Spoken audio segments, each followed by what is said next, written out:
शहर के railway station पर एक भिखारी रहता था। वो वहां आने जाने वाली रेलगाड़ियों में बैठे मुसाफिरों से भीख मांगकर अपना पेट भरता था। एक दिन जब वो भीख मांग रहा था तो उसे सूट बूट पहने एक लंबा सा आदमी दिखाई दिया। उसने सोचा कि ये आदमी बहुत अमीर लगता है, इससे भीख मांगने पर ये मुझे जरूर अच्छे पैसे देगा। वो उस लंबे आदमी से भीख मांगने लगा। भिखारी को देखकर उस लंबे आदमी ने कहा, तुम हमेशा मांगते ही रहते हो, क्या कभी किसी को कुछ देते भी हो? भिखारी बोला, साहब मैं तो भिखारी हूँ, हमेशा लोगों से मांगता ही रहता हूँ, मेरी इतनी औकात कहाँ कि मैं किसी को कुछ दे सकूं।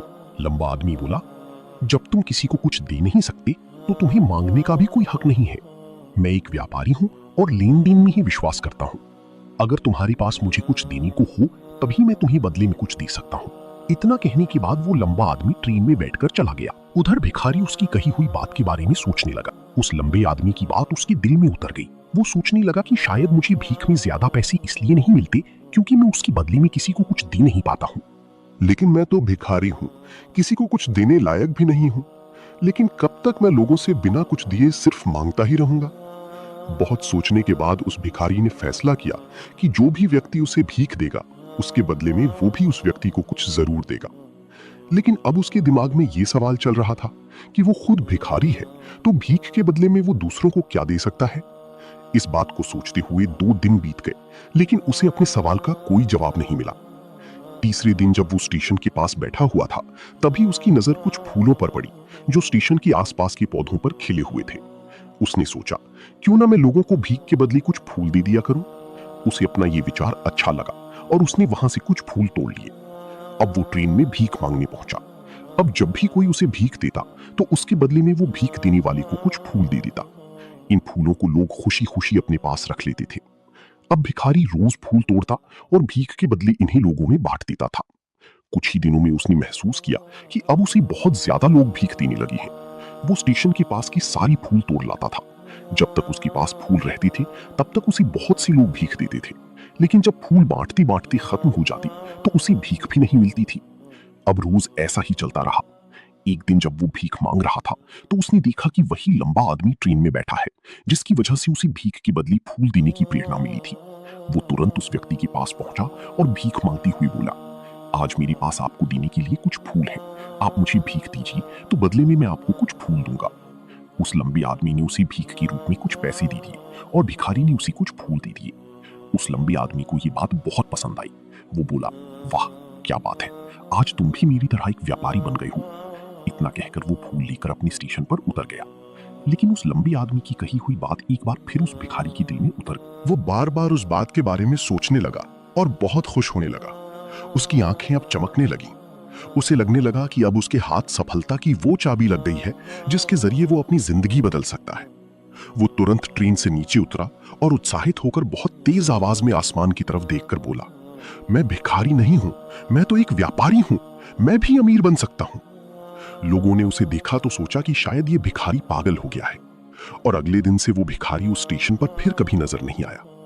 लेकिन 6 महीने बाद इसी स्टेशन पर 2 व्यक्ति सूट बूट पहने हुए सफर कर रहे थे। दोनों ने एक दूसरे को देखा तो उनमें से एक ने दूसरे से हाथ मिलाया और कहा, क्या आपने मुझे पहचाना?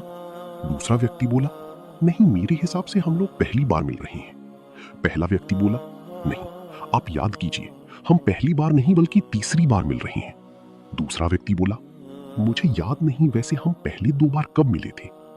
अब पहला व्यक्ति मुस्कुराया और बोला, हम पहले भी 2 बार इसी ट्रेन में मिले थे।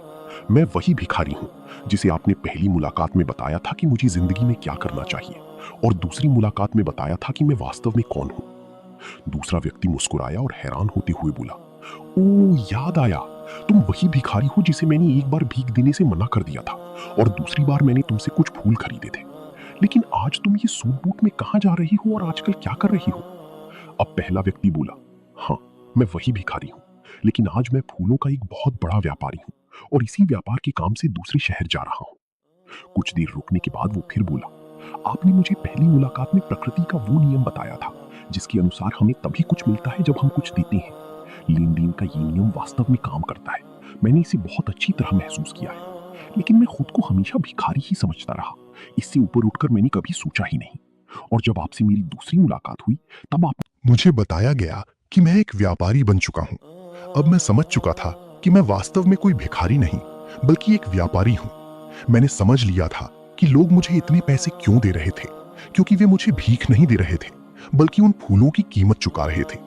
सभी लोग मेरे फूल खरीद रहे थे क्योंकि उनसे सस्ते फूल उन्हें कहीं नहीं मिलते थे। लोगों की नजरों में मैं एक छोटा व्यापारी था, लेकिन मैं अपनी नजरों में अब भी एक भिखारी ही था।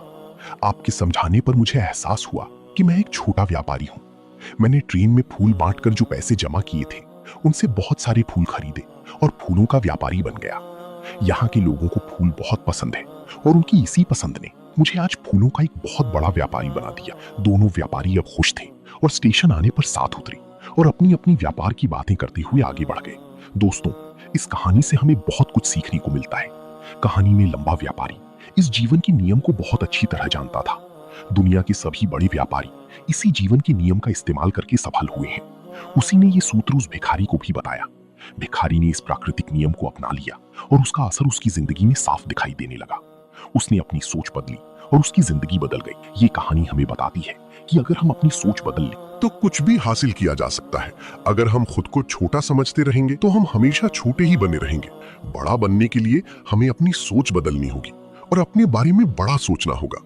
कहानी का सार ये है कि कामयाबी आपकी सोच में छिपी होती है। खुद का सम्मान करना सीखिए, अपनी सोच को बड़ा बनाइए और फिर देखिए कैसे आप सफलता की ऊंचाइयों तक पहुंच जाते हैं।